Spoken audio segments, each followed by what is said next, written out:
एक आदमी टेबल की दूसरी तरफ बैठा था। उसके सीने के साथ कुछ तारें लगी थी जो कि एक मशीन के साथ कनेक्टेड थी, और वो आदमी बार बार कह रहा था कि उसने ये जुर्म नहीं किया, और मशीन रेड लाइट ऑन करके बार बार उसकी इस बात से डिसएग्री कर रही थी। उस आदमी ने अगले 10 साल इस बात को गलत प्रूफ करने में लगा दिए। दहाइयों तक हम इंसान एक ऐसी मशीन पे एतबार करते रहे जो सिर्फ एक फ्रॉड थी। ये पॉलीग्राफ टेस्ट था, यानी झूठ पकड़ने वाली मशीन। एक ऐसी मशीन जो अदालतों में, जॉब इंटरव्यूज में और यहाँ तक के रियलिटी शोज में बड़ी काबिले एतबार समझी जाती थी। मगर हकीकत तो ये है कि ये मशीन कभी झूठ पकड़ती ही नहीं थी। पॉलीग्राफ टेस्ट सच मैयर नहीं करता था, बल्कि ये डर मैयर करता था। ये आपकी हार्ट बीट और सांसों को ट्रैक करके ये अज्यूम करता था कि अगर आप नर्वस हो, इसका मतलब ये है कि आप झूठ बोल रहे हो। लेकिन अगर आप सिर्फ इल्जाम लगने से डर रहे हो और आपके खौफ को जुर्म समझ लिया जाए तो तब क्या होगा? और अक्सरियत में यही होता रहा है। काउंटलेस स्टडीज ने यह साबित कर दिया कि पॉलीग्राफ टेस्ट इतना ही काबिल एतबार है जितना कि आप किसी कॉइन को उछाल कर सच या झूठ का फैसला कर सकते हो। तो सवाल ये उठता है कि हम इंसान इस पे इतना ट्रस्ट कैसे करने लग गए?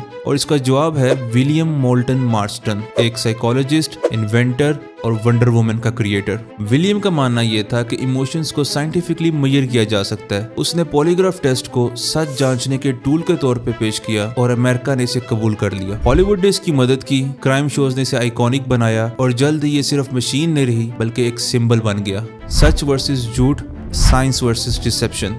1980s की दहाई तक तो US national academy of sciences ने इसे नाकाबिले एतबार करार दे दिया और अदालतों ने इसे रद्द करना शुरू कर दिया, मगर तब तक बहुत देर हो चुकी थी। मासूम लोग अपनी जॉब से हाथ धो बैठे थे और कुछ लोगों ने तो अपनी आज़ादी तक गवा दी थी। ये सब एक ऐसी मशीन की वजह से था जिसने हमें ये एहसास दिलाया हुआ था कि हम झूठ को पकड़ रहे हैं, जबकि हम ऐसा कुछ भी नहीं कर रहे थे। तो अगली दफा जब आप सुने कि हम फला मुल्जिम को लाई डिटेक्टर से टेस्ट करना चाहते हैं, तो याद रखिएगा कि कहानी झूठ पकड़ने की नहीं है, बल्कि इस बारे में है कि हम कितनी शिद्दत से ये मानना चाहते हैं कि हम झूठ को पकड़ सकते हैं।